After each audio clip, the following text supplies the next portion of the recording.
Hello, Tay.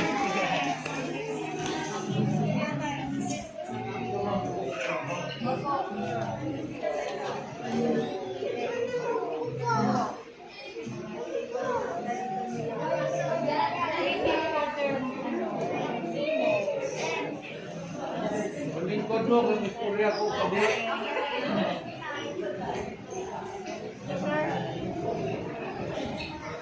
For the arrival of our Sabadang Patay. Actually, ilo.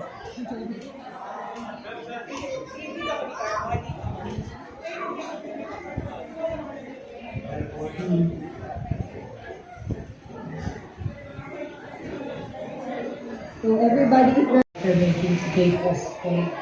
And of course, I was really looking forward to seeing you and to thank you personally for coming to share that with us.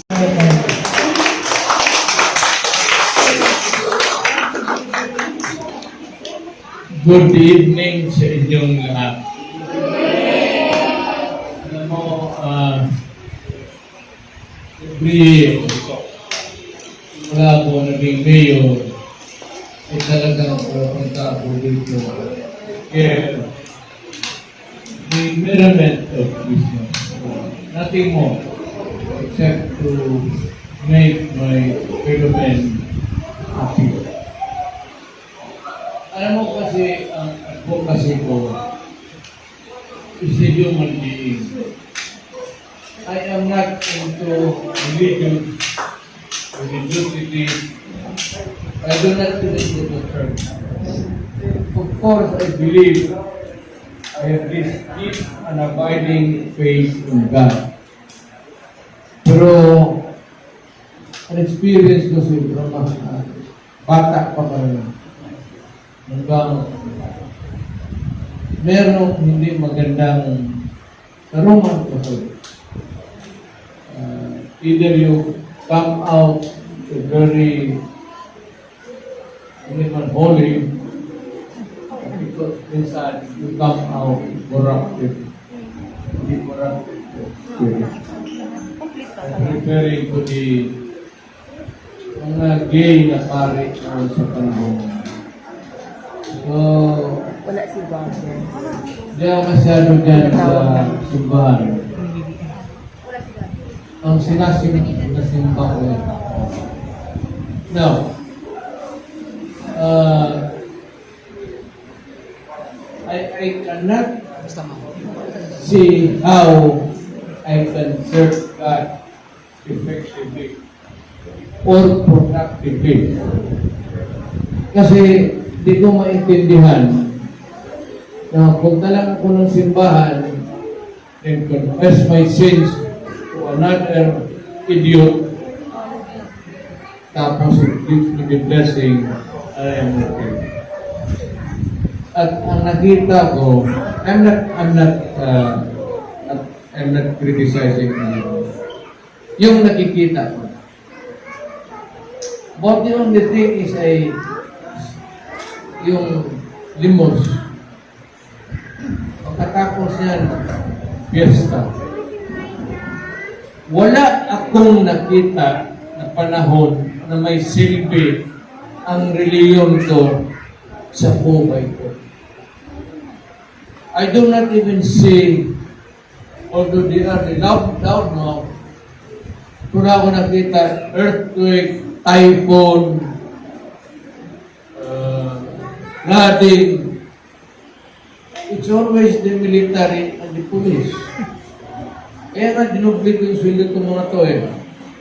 Because kung may sunog na malaki, sila yan. Kung may landslide, they have to dig the soil with their hands if need be. Kung may baha, sila lahat. Kaya itong mga military pati police, para itong utility boy natin. Ang hirap na ginawa nila, bahay ang iwan yung bahay at trabaho para pagpapalakan. So it's kind of hard really to part of the imponderables of life. Ako, wala akong nakita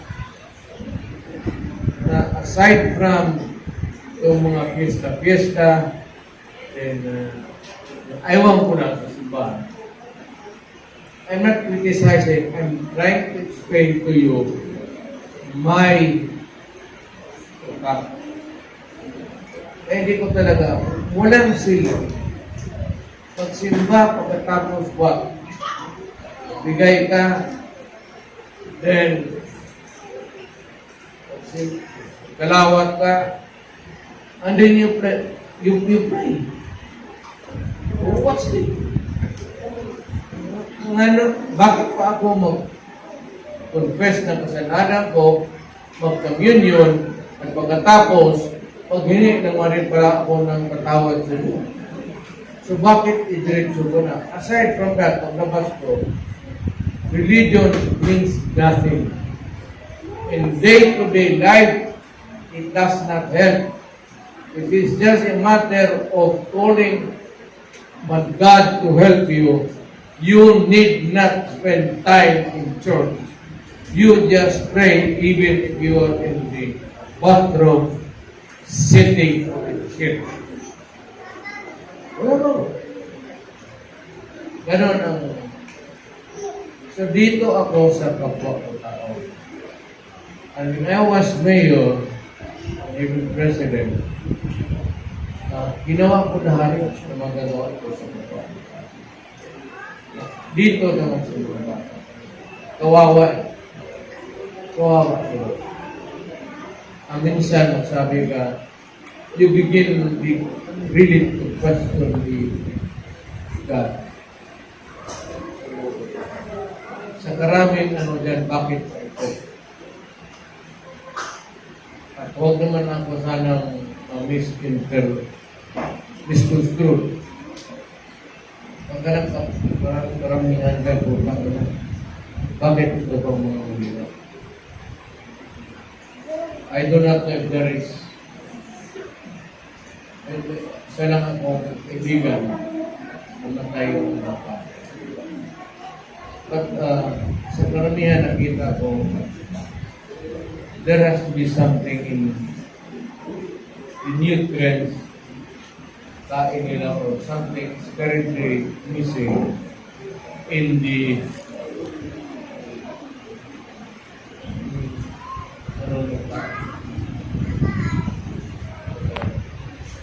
nandito ako, I raise money, alaala lang. Let me just be very clear to you. Hindi ito akin ha. At least hindi lahat. Pasalamat ako, ayaw nila. Nagagalit. Pero nagagalit din ako kasi I have to tell the people, the good souls of this country. Ang una-una, paborito niya, si Mr. Ramon Am ng San Miguel. Second, yung si Leo Ray, yung may-ari ng Ceres bus. It's all over Mindanao and Visayas. Hawak nila. Bilyonaryo yan. Kung sagot nila lahat, kain. Kung binibigay na pera. And third, philanthropist that I can hindi ka. Ano daw? Dalawa lang man. Hindi ako. Wala ako. Trabahante lang ako ng Diyos. Doon na ako ang sabi nga nito ng kaibigan ko, gusto mong mata? Bigyan kita ng mata. Sinong walang paa? Bigyan kita ng paa. Kung wala akong paa maibigay, itong paa ko, utan, sawa na ito sa katanday-tanday, okay na to. Sino ba walang paa? Kamay. Well, ayaw ko sanang sabihin sa inyo kasi mukhang mayapang ako. But you know, I have to say it in public because sinabi ko sa asawa ko na may kukunin ako. Matanda na kasi ako, I do not work. So yung pangalawang asawa ko, but usually, conjugal partnership. But even if there is no conjugal partnership because there is no marriage, pag nagtira lang kayong dalawa together, the theory of co-ownership papasok rin. So, hati pa rin yan. So, itong akin kasi, bigla siguro sabi ko na write me something, certain amount, para talaga sa, well, bahala na si Lupeng, pero yung priority ko talaga is yung makakalakad. I have a very sad experience dito. Ayaw ko nang maulit. May inalagaan kasi ako ng 4.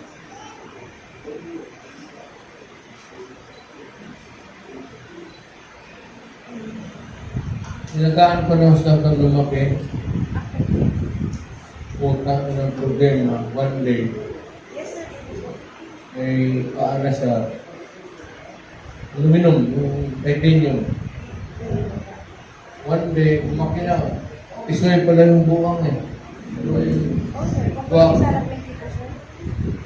Natid ko pa ng helicopter, sabi ko, just ko, ito, hatid kita ng helicopter doon sa bahay in front of Europe.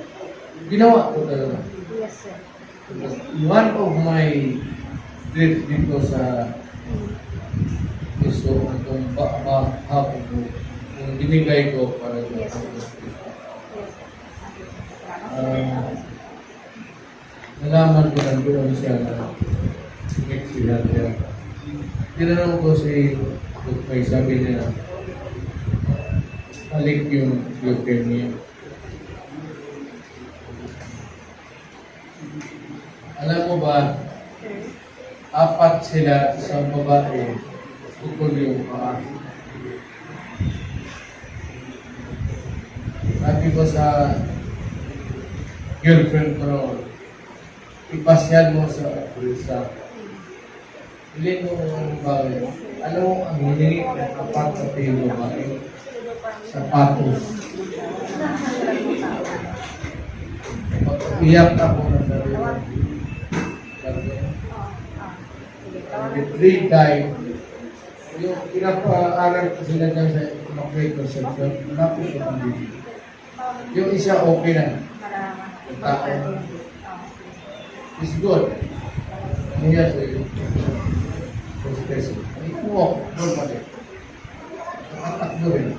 Because of the, you know, the advent of high-end sundalo. Yun. Yun sana, ikaw pa rin. Ako pa naman. Gusto mo mata? Bigyan kita ng mata. Gusto mo karala. Yung isa ko lang pa. Ikaw, bigyan kita ng pa. Yung walang mga girlfriend. Oh, bigyan kita ng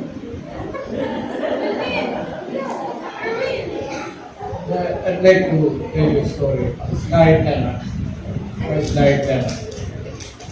Yung 3 sa 4, naging lumaki na ayos na yun. There's always a time for everything. Pero lumaki na. So, teenager na 16, 17 to 15. Sinabi ko sa kanila, nakapag, ano ka na ba? Sabi, wala pa. Sabi ko kay sinipag ko, Sabi ko, dalhin mo sa para lang man, sabi ko, kung mamatay lang naman ito, at least makatikim ng sarap. Nung nalaman ni Duke May, galit na galit. Sabi ko kay Duke May, Dok, safe ano na kontrol. Sabi ko sa kanya, awa naman ito, aalis ang mundo ito. Hindi mo ka lang makatikim ng yan ang pinaka, of all the things, yun talaga ang pinakamasarap. Yung the moment of iyak, tasyo, parang walang lahat. Pinabukasan, tumawag kay Gong, sabi niya, gusto sit and round. Sabi ko ba, sige Gong, huwag kang Andun siya. ayan ang istorya ko. So, I retired, never expected to receive such a huge sum. Akala ko nga wala eh. But I know that since I became fiscal in 1971,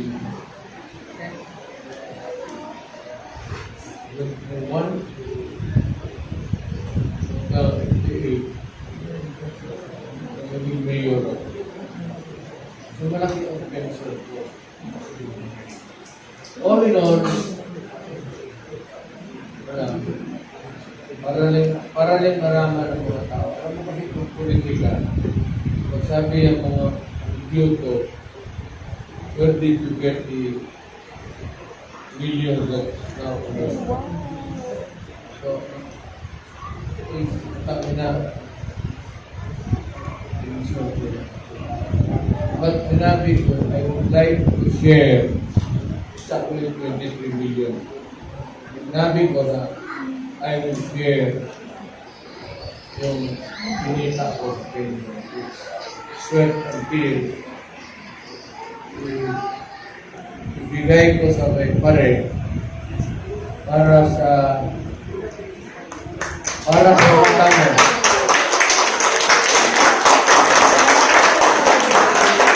Para sa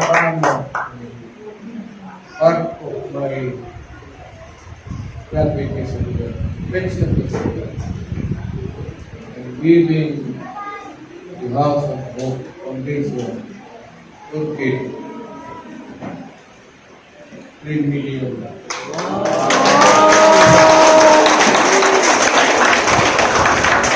Kaya, yung bagong dukot ng mga panggo. Pag may nagkampulan ng puti, hindi na susuya ako sa mga bukang mo. Dito ko ng bangko, kunin mo. Has to be. Yan. Kaya kung awa ang Diyos, ugi ay dalawang matakanan.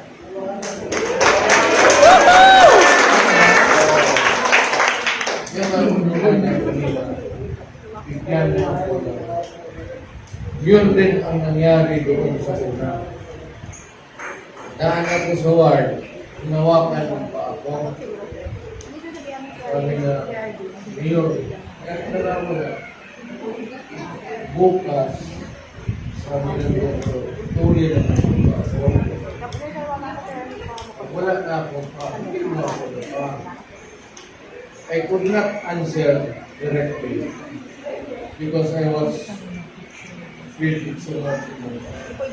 Hindi ko na sinagot, dinuritso ako sa warto. May warto sa tabi. Umiyak ako. Pero paglabas ko, sabi ko, ganun rin. Anak, hindi kita nakikita pa. Itong pa-ibig. So yun, yung made it policy earlier sa armed forces kung mga putol yung paa nila, kamay nila, Sila na dedicated ko. Kayong mga talaan na dedicated, bumalik sa pila. So, ganito, yung iba, bahala na kayo. Pero ang aking huwag maaari lang. Unahin mo. Wala ano. Mata. Masyado yung maraming lang gumagaling. Pero wow. Yun ang istorya ko sa buhay ko ngayon taon. Baka sa sunod tuig, dahil na po istorya ako tatakbo.